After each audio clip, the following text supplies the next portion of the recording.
नमस्कार दोस्तों, US academy platform पे आप सभी का एक बार फिर से मैं अभिषेक सिंह स्वागत करता हूं। आप सभी को पता है कि हम लोग वर्ष 2025 की प्रारंभिक परीक्षा के लिए आपके सामने प्लेसेस इन न्यूज की एक सीरीज लेकर आए हुए हैं, जो आप सभी के प्रारंभिक और मुख्य परीक्षा में समान रूप से उपयोगी है। तो आइए देखते हैं कि आज प्लेसेस इन न्यूज में किस चीज को हमने यहाँ पर डिस्कस किया हुआ है। अगर हम बात करें, आज हम लोग जिस रीजन की या जिस क्षेत्र की बात करने वाले हैं वो अफ्रीका महाद्वीप का एक क्षेत्र है, और अफ्रीका महाद्वीप में यूनिसेफ की अभी एक रिपोर्ट आई है जिसकी वजह से ये चर्चा में आया। सूडान, आप सभी को पता होगा, अफ्रीका का एक ऐसा क्षेत्र जहां पर पॉलिटिकल अनस्टेबिलिटी और साथ ही साथ तमाम प्रकार के डिस्प्यूट्स यहां पर कॉन्टिन्यूअसली बने हुए हमें दिखाई पड़ते हैं। ऐसे में सूडान के बारे में यूनिसेफ अपनी रिपोर्ट प्रेजेंट करते हुए कहता है कि लगभग 3.2 मिलियन लोग या बच्चे वहां के जिनकी उम्र 5 साल से कम है वो कुपोषण का शिकार बने हुए हैं, और यह कहीं ना कहीं वैश्विक स्तर पर लगातार हो रही समस्याओं के कारण बना हुआ है। उनकी आंतरिक गतिविधियां या उनकी आंतरिक विरोध जो है ये इस बात पर दर्शा रहे हैं चीजों को कि अगर समय रहते चीजों को सुधारा नहीं गया तो स्थिति अफ्रीका महाद्वीप में बहुत विकट होती चली जाएगी। आइए देखते हैं आगे के मुद्दों पर यहां चर्चा की गई है।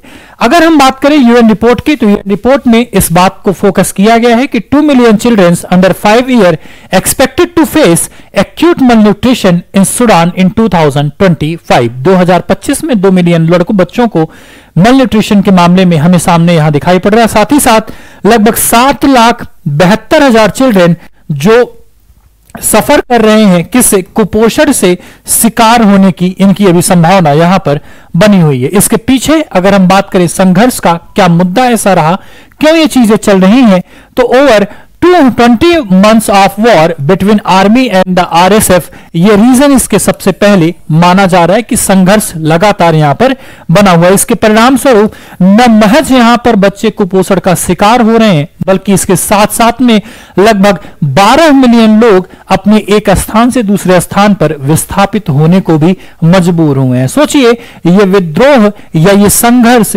कैसे मानवीय स्थितियों पर प्रभाव डाल रहा है, और इसका खामियाजा वहां आने वाली तमाम पीढ़ियों को भी भुगतना पड़ सकता है। क्योंकि अगर एक बार कोई मल न्यूट्रिशन में चला गया तो उसको उभरने में जो समय लगना है वो तो लगेगा ही, उसकी पूरी स्ट्रक्चर, उसकी बॉडी फंक्शन एक अलग तरीके से काम करना शुरू कर देती हैं। ऐसे में ये कहीं ना कहीं एक वैश्विक या ग्लोबल तरीके से हमारे सामने प्रॉब्लम के रूप में सामने आता है।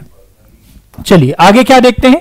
ऐसा कहा जा रहा है कि सूडान का जो एरिया है उसमें लगभग 5 क्षेत्र पहले से ही अकाल का सामना कर रहे थे, जबकि स्वास्थ्य सेवाएं, अगर एक रिपोर्ट की माने तो डॉक्टर्स विदाउट बॉर्डर्स, इस रिपोर्ट का यह मानना है कि इन तमाम क्षेत्रीय संघर्ष की वजह से हमें जो रिपोर्ट प्रेजेंट की जा रही है वो इस बात की तरफ इशारा कर रही है कि वहां पर क्षेत्रीय संघर्ष ने डॉक्टरों की आवाजाही एवं उनके द्वारा किए जाने वाले ट्रीटमेंट पर भी इंपैक्ट डाला है। ये इसीलिए हमारे सामने एक खतरनाक रूप में सामने आता है।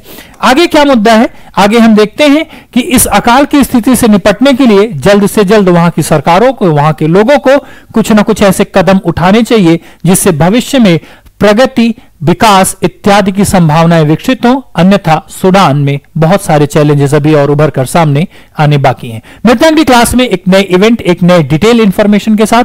मैप में आप लोग सूडान को मार्क कीजिए, इससे सराउंडेड कंट्रीज को मार्क कीजिए। तब तक के लिए thank you so much, have a nice day, जय हिंद।